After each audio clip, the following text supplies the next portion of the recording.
Welcome back. We have been joined this morning in studio by the Minister of Tourism and Diaspora Relations, none other than the Minister Anthony Mahler, who's going to be here with us to discuss all things tourism this morning. Good morning, Minister. Good morning, guys. Morning, viewers and listeners out there. How's it going? Yeah, pretty good. Working hard. Never a dull moment in the tourism industry, I you can't have when you are almost 50% of the economy. That has to be a constant grind. That's always at the forefront of my mind and the people who work within the Ministry of Tourism and Diaspora Relations. That we have a load to carry in terms of making sure this economy continues to move forward and grow in a sustainable way. What I want to get into first and foremost is the most recent meeting that was held in Florida 2 Fridays ago. There was a sizable delegation that met with the FCCA, including Prime Minister John Briceño and the Minister of Foreign Affairs, yourself as well. Talk to us a bit about how that went, perhaps what was the major item on the itinerary? Well, I'll be honest with you. A few months ago, I was in New York for a CTO meeting, Caribbean Tourism Organization meeting, and I met Michelle Page, who is the president of the FCCA, and she and I have been friends for about 25 years. We worked together when I was at the Belize Tourism Board the first time. And so she said, Anthony, you're the treat cruise tourism bad. I said, okay, I'll work out something and then I'll show that we're serious about it, that we want to ensure the members of your association that we're going to put in place the necessary stuff to ensure that we have a growth path, again, that is sustainable, because that is crucial for us. But when you mean sustainable and this, and I know that we toss the word very, very loosely. No, I don't. When it comes to tourism, our green economy, our blue economy, one of our biggest protective factors is that barrier reef. And so when we're talking about cruise tourism and bringing forth a large population of persons, what are the plans and measures taken to ensure that we are able to upkeep that protected barrier as well as to raise that tourism population? And I agree with you 100%. I don't think enough Belizeans realize what we have in front of us for 180 odd miles. We should all be proud to have the world's largest living barrier reef, the second largest in the world overall. And we should be proud of that.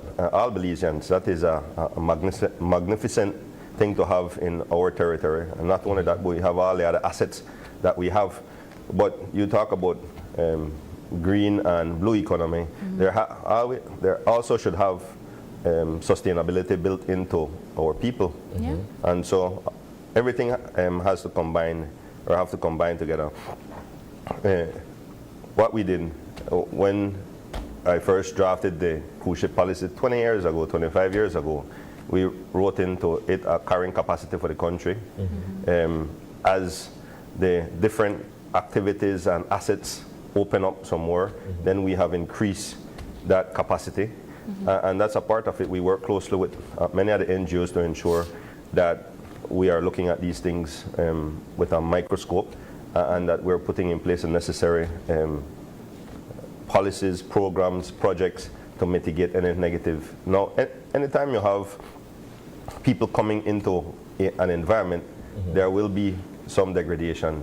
But because you have footprints. Yeah, you have footprints, and you have to minimize that as much as possible. Right. But for the first time at the Belize Tourism Board, we have created a sustainable tourism desk, and that desk works along with the NGOs.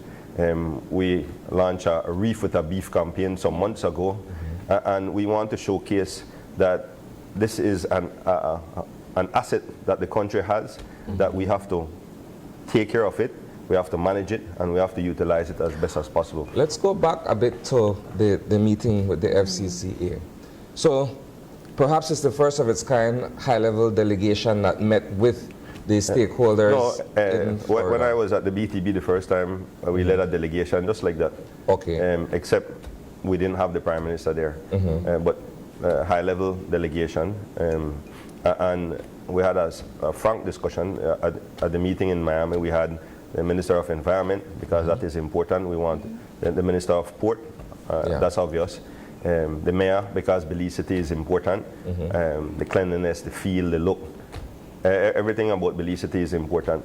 But just to go back to part of what you asked about sustainability, a large number of the guests who come in go on inland tours. Right. Right? So a smaller portion goes to the reef, or marine activities, I should say. How are these measures being handled, or I should say are being handled at the moment? Because when you dock certain areas, you have to be able to maneuver persons safely through onto our shores. I know that cruise tourism is not our highest or largest tourism economic factor, but how are you planning to grow that and also keep these spaces protected? I think that is my biggest question, because you have to be able to maneuver persons safely in and to ensure that everything is safe. I don't think we have to worry about that. Okay. Because the sizes of the ships are getting bigger and bigger and bigger. And so the cruise lines have articulated to us clearly, and they articulated again in Miami, in no uncertain terms, they don't have any interest in tendering the large amount of people. It would take them an entire day and a half, no? And so we don't have to worry about that. Now, when a docking facility is built and completed, then we have to look at the absorptive capacity of the country in terms of the sites, attractions, how many people. For instance, right now we're working on a platform with Niche, or Institute of Archaeology, to sell tickets online, so you will know how many people can go at a site during a period of time. Those are simple things I think that you could put in place to manage crowds and crowding at the sites and attractions. Shouldn't there be perhaps a race to build a berthing facility so that we can ensure the stakeholders outside of Belize that are in cruise tourism that we're serious about transitioning from tendering to onshore? Depending on what type of race you are on, right? One that is properly governed and organized, 100 right? meters, you got 200 meters, you got 800, you got... I got a cousin in England who run 100 miles. Big up, Jordan. But 100 miles, so I think we have to get it right. We have to take our time, and we have to do what is in the best interest of the Belizean people. And that is what we have done. So my question, Minister, this meeting was held against the backdrop that legislation is yet to be passed, enacted, to look at cruise development, in Belize. How receptive were the other participants to this idea that, well, we're here, we don't necessarily have a piece of law to show you just yet, but steps are being made in that direction? Well, I don't think that the meeting and the piece of legislation being drafted go hand in hand, right? And it was discussed, but that was just one item on the agenda that was discussed. And so I think they understand that we're putting in place a piece of legislation that will govern the growth and development of the industry. So go ahead. Forgive me. My other question, though, is that, so this meeting is being held, but prior to the meeting, when we look at what's been taking place in the media with all the campaigns and all the noise that was being made around cruise tourism and what have you, did that in any way sort of either perhaps serve as a deterrent or discourage some of these people from coming to the table? When you look at what's happening in Belize, they're probably saying, well, wow, that's a controversial thing that's taking place. Maybe I want to be here, maybe I don't want to be a part of it. The cruise industry has been controversial from its inception. Firstly, about the environment. They've put in a serious amount of work in reversing that type of view that people have on the cruise industry. So by 2030, they should be 50%, and then by 2050 they should be net zero. in terms of the effluents and the pollution that they do. So nobody at the meeting said anything about the noise. They're used to that type of noise in other jurisdictions, whether it be Bahamas or Barbados, or they're used to that. When it comes to not just the delegation, but your plans moving forward with the future of cruise tourism in Belize, why is this whole focus only in Belize City? Why again? Why must the port only be in Belize City? Why do you think that is the situation? There's a port in Placenta called Harvest Key. There's one that we're seriously looking at Commerce Bight, but for smaller ships. So, but Belize City. I ask it because the influx comes through Belize City, and you have certain areas in the south, in PG and in Corozal, that don't see as much traction. They don't have the infrastructure as yet. Okay. So one of the plans also is to build a first-class marina at the border management facility in Punta Gorda, and we believe that that could attract yachts from Honduras, Guatemala, and the surrounding areas. So we have been looking at this strategically, but Belize City, it gives you easy access to a lot of the sites and attractions that you go to. It gives you easy access to marine attractions as well. The cruise lines have a timing that they work on, so the site should be somewhere between an hour max, like Zunantonage, some go to, but that's pushing it. When you have a docking facility, I think you would gain at least 3 hours more for those people to spend on land. You'd be surprised how much time tendering takes That's in right. terms of standing in line to disembark, getting on the tender, coming to Belize City, going on your tour, come back and do the same thing all over again. It takes a huge chunk out of your tour time, so to speak. Minister, what I wanted to ask you, my final question on this particular topic is the contribution of the mayor to this entire conversation. Because while yes, Belize City is the primary port through which all cruise, well, many, save for Harvest Key, all of them come through Belize City to be able to explore inland destinations.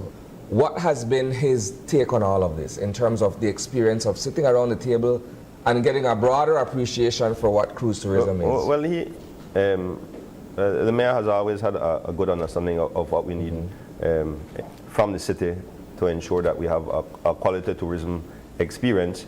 And as you go out more and you talk to these high-level decision makers for those massive companies like the cruise lines are, and then I think it helps when he gets back to Belize and sits at his desk to ensure that the city is clean, the drains are clean, that we are putting in place some little projects like the painting. We did that with him at the Fort Street Tourism Village wall. Those things that you have points of interest where people can, we've been talking about some projects that we want to work on in Belize City and other parts of the country, and we've continuously dialogued with the mayor. Well, we've talked a little bit about the blue and green and cruise tourism, but I wanted to shift focus on the orange economy. I know that the tourism industry is working its best to collaborate with the National Institute of Culture and History in order to boost that orange economy. The tourism industry has focused mostly on the music industry so far in terms of the orange economy. What are the conversations looking like moving forward to focus on cultural creatives? Well, we believe, and the Prime Minister believes, that that can be an important engine for economic activity in the country. Our artists, our musicians, all of these aspects and sectors play a crucial role in growing that. Music is only one. Just the other day we had an art competition for the entire country, and we believe in that. Soon at the Battlefield Park we'll have I think 12-foot statue of George Price, and then we'll put the heroes in there just to showcase our history We're looking at some pieces of Mayan, Garifuna, and all the cultures that we have to place in strategic locations throughout the country. So music, entertainment, we created a music and entertainment strategy for Belize with a group called Song Diplomacy out of England, and we're in the process of rolling that out now. How do these incentives assist the cultural communities in which you are getting these attractions from? They help. I mean, equipment, those things are expensive, and so when you have incentives for them, there are tools needed to produce quality work. I think that's a part of a growing industry, and the incentive should play a role in having people move to the next level. That's why we invested in the music studios, and we'll build one in the Cayo district and one in Dangriga within the next couple of months. We'll get back to the music aspect in a bit. What I want to shift to is the state of the overnight tourism. Notwithstanding, notwithstanding the numbers, though, I want to know where we are in terms of new initiatives to build overnight tourism, the platforms and the resources being afforded to persons who want to get into that sector, either as investors or either as persons who want to learn more about the overnight sector. For me, I have spent a lot of time focusing on building back airlift into the country, which feeds into the overnight sector. We have spent a lot of time working with some of the brands, developers, and financiers to ensure that we get additional rooms from those works. We're seeing interest in Belize City and other parts of the country. But it takes time. All these things take time. And we are showing the world that, like the Prime Minister says, that we're open for business. The investment conference is also important for us, and we work and collaborated with that ministry to ensure that we executed the tourism part of it. And so the goal is to continue to build airlift. Once you have airlift, you need more rooms, and they go in parallel, hand in hand. And so those two aspects have been our focus. Akin to that, focusing on yachting. For the first time this year, we'll get our first mega yacht, 120 foot, that will be resident here for a few months. I know some people are, I believe in the States or somewhere right now, talking to some of the yacht brokers and trying to get more yachts to come to Belize. Again, to ensure that we have sustainability and our natural resources are protected. We worked with a company out of London to upgrade all the charts for Belize so that yachters and boaters the channels and stuff. That's right. I know that you asked about overnight tourism, and I know that most of the time when we were looking at wonderful commercials, and such as the video that was being launched, I think a couple of weeks ago, spectacular, beautiful. If I was an international tourist, would totally come, right? But I wanted to look at local tourism, and are there any movements and in terms of how we can reach out to our own Belizean people to look at these places? I have met persons that have never been outside of their district, and we want to promote Belize as an ambassador everywhere you go. So are there any projects or conversations to promote local tourism? Well, that has always been big on our agenda. Actually, the flows of tourists, local Belizean tourists traveling throughout COVID helped sustain many of the properties. Yes, indeed. And so the same thing with the people in the diaspora. They have an affinity for Belize. So they came back a lot during that time and helped to keep many of the properties just barely surviving. But here's the thing, Minister, and I'm glad you raised that, because while yes, we pretty much floated the local tourism economy during COVID, and there were steals, deals, everything you could think about then. And I know that in tourism, there's a high season and a low season. Well, I don't think they got out anymore. I prefer to call what you call the slow season the green season. The green season, so, fair enough. So people, because there's an issue that I've been discussing with the stakeholders over the last month or so that I've been traveling around in each major destination, talking to the stakeholders, that when you have a tourism industry, and I know the month of October is one of the hardest months in terms of the business slowing down, you can't have operations shutting down. The other day I went to Hopkins and the vast majority of properties were closed. That doesn't work for wholesalers and operators working internationally. And so I am challenging the industry that we're going to, just like how July has now become like January, we want to see August, September, and October primarily looking like more of the peak periods. The reason I'm asking that question is because, okay, so there's a green season as you've mentioned, right? Perhaps more should be done to encourage local travel during that time.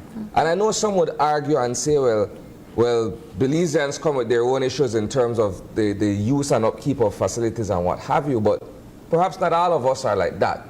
And I say that because I've heard that complaint from hoteliers and restaurateurs that when they open up to Belizeans and prepare for all kind of, unwanted things, so to speak.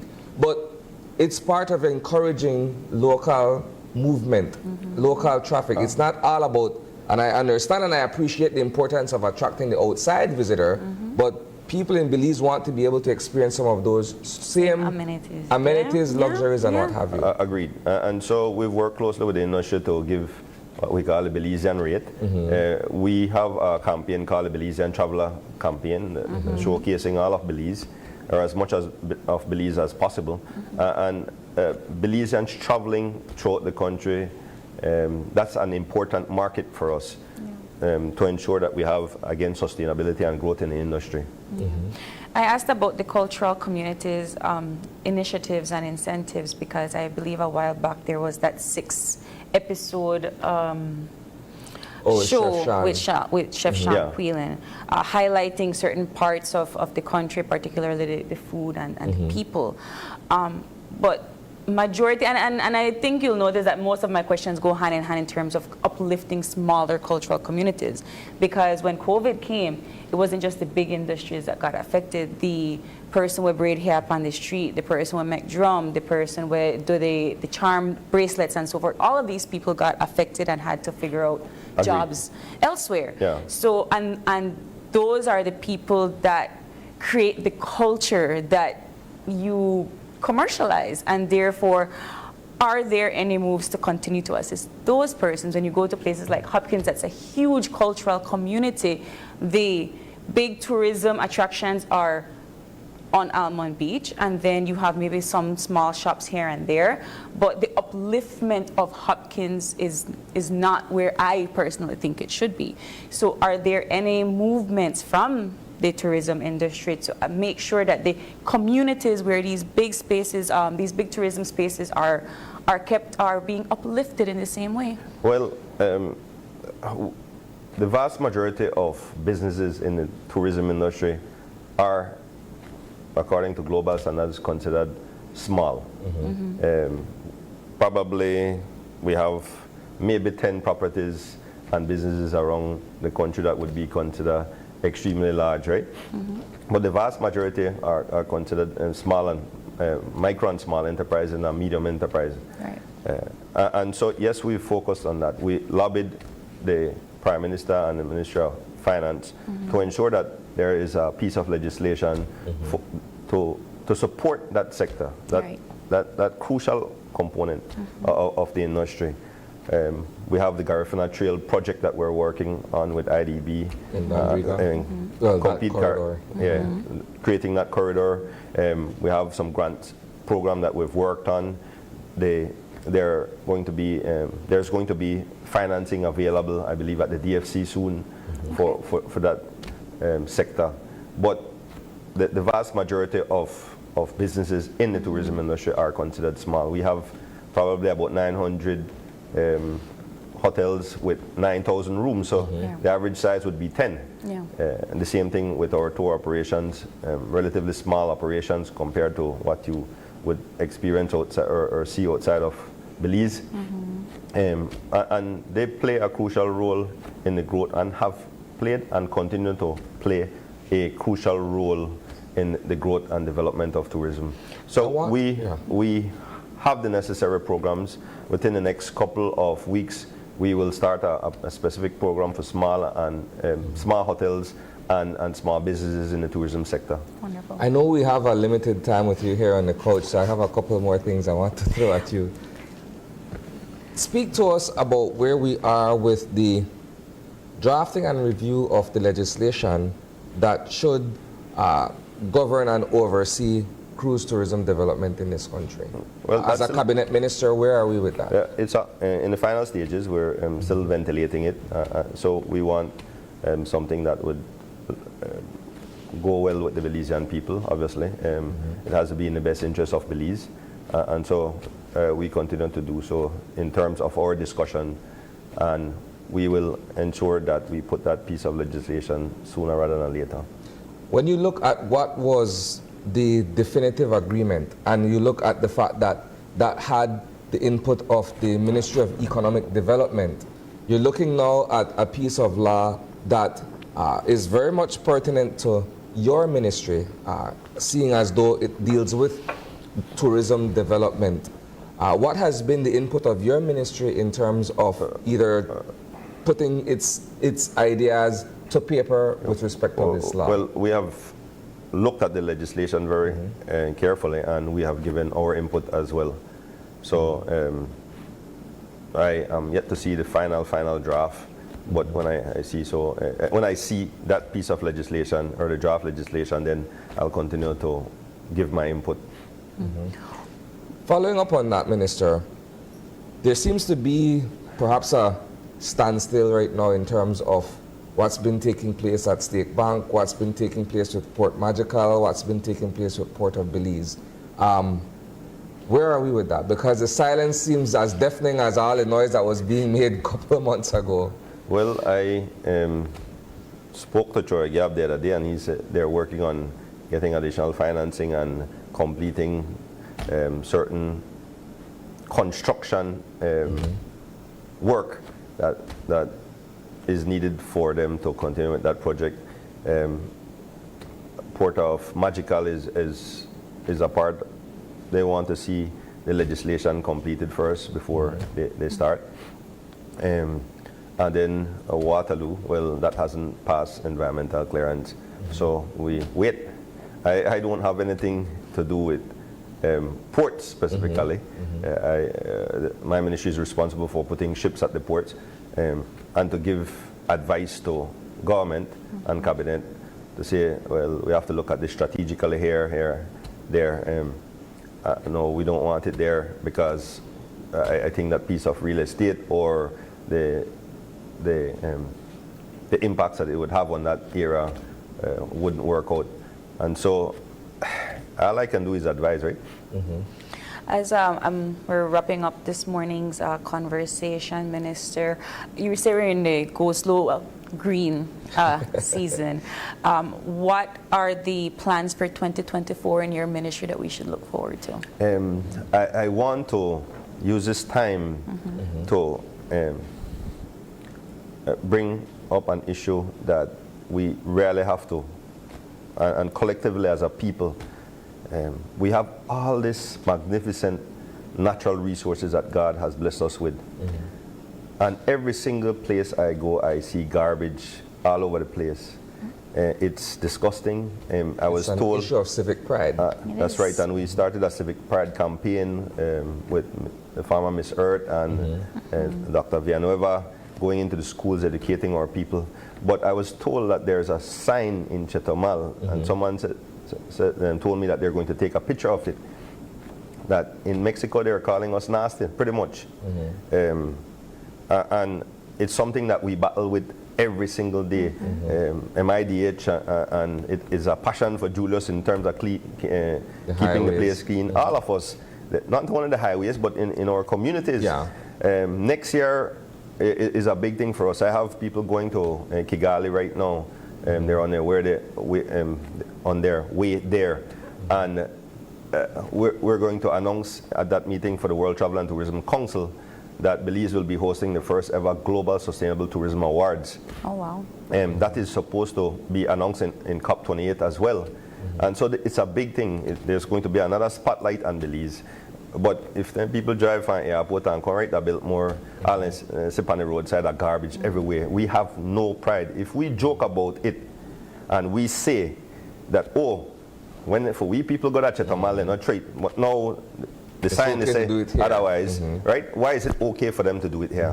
We clean up. We spend a lot of money cleaning the highways and hot spots that are identified, and the next day, though, the same garbage is right there again. Now, I know the entire process of the garbage management or waste management needs to be vastly improved, but I think we have to collectively as a people look to ourselves, look in the mirror and say, man, again, we have a relatively small piece of real estate, but with the assets that we have been given by God, I really think we have to do much better. So I want to call out the entire country and do your part. It requires a serious cultural and behavioral shift. Yes, because nasty than nasty. Yeah. Yes, fair enough. Fair enough. But it's a cultural problem to do it here and to think it's okay to do it here.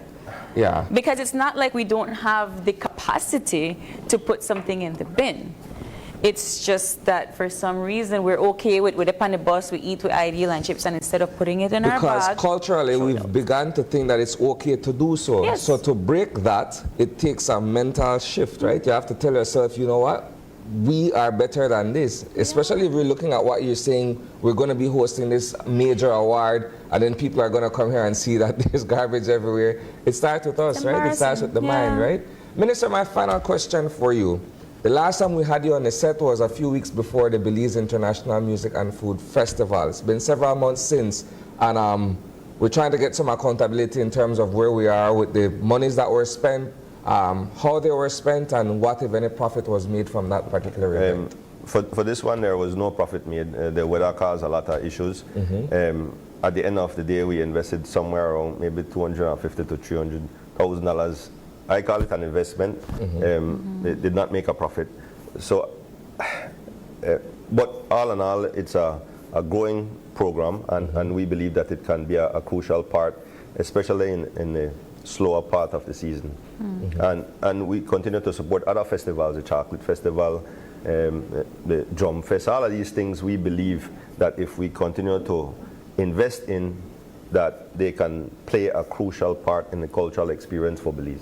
How are, and I know we're wrapping up, but in terms of this particular festival, you know, there are other festivals throughout the Caribbean and Latin America that uplift their musical industry in that fashion. How is our festival any different? And I don't mean to say that it's, you know, it's like any other festival, but how is it different, and how are we advertising it and marketing to international persons to say, come to our music festival instead of going to Barbados or instead of going to Jamaica? Well, it's different because it's being held in the most beautiful country on earth, right? Yes, but you tell that to locals and we agree with you. How do you market that to other persons? We market Belize, and then we say, look at these activities in these months, and you come depending on the activity you want. No, a lot of people come to Belize for November 19th. Now, I've just spoken to the mayor, and they're saying, and the private sector down in Dangriga, that they don't have enough rooms. Yeah, hotels, right?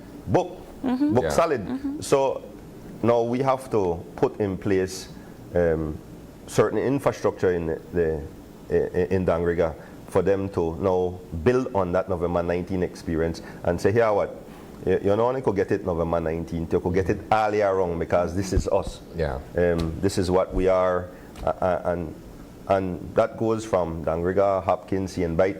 We're building a beautiful cultural center for Sea and Bite, right on the beach. Believe it or not, Belize is one of the few countries in the world that I see we don't utilize our prime real estate as much as we should, right? Look at all the waterways that we have here in the country. Look at the bay in Corozal. All of these things need major upliftment for them to be a part of the tourism industry, for us to be able to monetize it. But I think that that Dangriga and with the Garifuna culture and all that they have down there can have their own tourism industry built down there. They have everything, I think, especially with the Commerce Bight port being built. Or reopened. All right, Minister. Well, thank you so much for joining us this morning. We hope that you come back before the end of the year to provide us with some more statistics on the state of our economy through the tourism industry. Thank you so much. Thank you for having me. And we are going to take a break and kind of sticking to the tourism orange economy conversation. We're going to have the cast members from Paradise joining us this morning. Stay with us. We'll be right back.